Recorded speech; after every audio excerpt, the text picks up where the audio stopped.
Hi there, I'm going to show you how to install brown aluminum edging by Sherlock. So we have our 16-foot section, and then we have 5 stakes plus 2 connectors, and I'm going to show you how to create a 90-degree angle without using any additional connectors. So let's get started. We're going to get started with our installation of the brown Sherlock edging, and I'm going to install it in this area along the pool cage here. I want to get rid of the grass and create a stepping stone pathway. Not only is this a high traffic area, but water also tends to flow here, and so grass just doesn't have the best chance at surviving. So I'm tired of dealing with it, ready to install a stepping stone pathway, but first we've got to put the edging up to keep everything in place. I've already measured this area, and luckily it is exactly 14 feet in length, and then I've got 2 feet over to the pool cage, which is exactly 16 feet, perfect for a piece of Sherlock aluminum edging. So first I'm going to use the weed eater to knock down the area. Since we're going to put a base on top of the grass, I want to get it as low and as level as possible. So we'll go ahead and get started.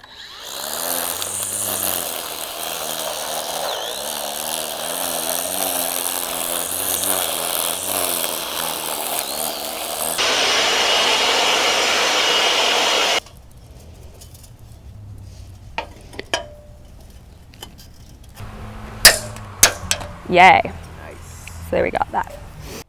Once you have established your area for installation of the brown aluminum edging, you're going to dig a 4-inch trench all the way along the installation area.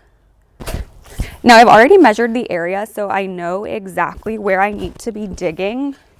And it's also recommended for installation to use a hose or a rope, something that helps you keep a straight line for your edging. If you don't have a trench shovel, a flat shovel will work just as well for this installation purpose.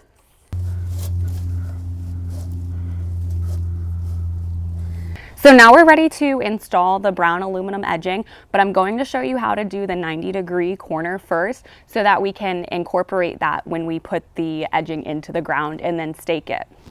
So I'm going to do my 90-degree corner, and I know it's going to be exactly 2 feet off the pool cage. So right here is my mark, and I'm just going to snip it just a little bit so that it'll help us get the pressure we need to make the 90-degree corner. There we go, and I'm going to flip it over so we don't cause any damage to the edging. And then our corner is right here. So I'm going to use this 1x4 and then simply bend it.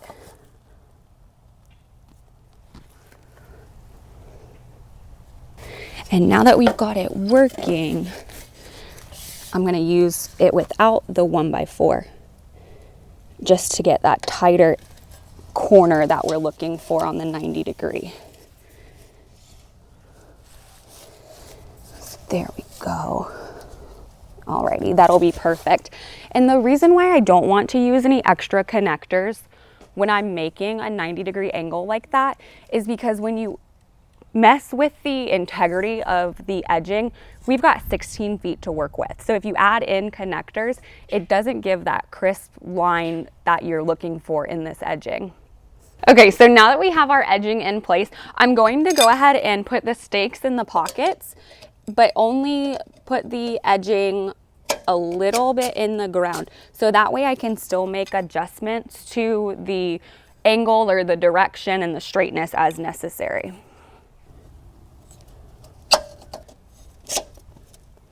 And our aluminum edging, it comes with a section that looks like that.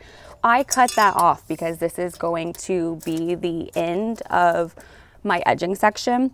So I have a connector here, and I'll go ahead and slide that on, and then that will allow the brackets for me to stake the edging in. So I'll do that here and then down at the end of the 90-degree corner as well.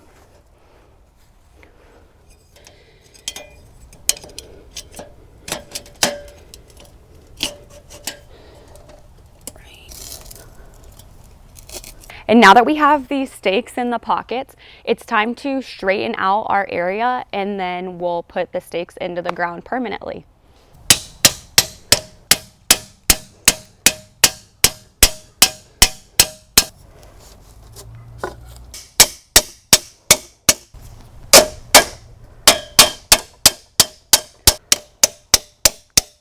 So once you've finished putting your stakes in the pockets, all you do is start moving the soil back up against the edging to hold it in place, and you're done. Now you can create your stepping stone pathway or landscape bed, anything else that you're using your brown aluminum edging for.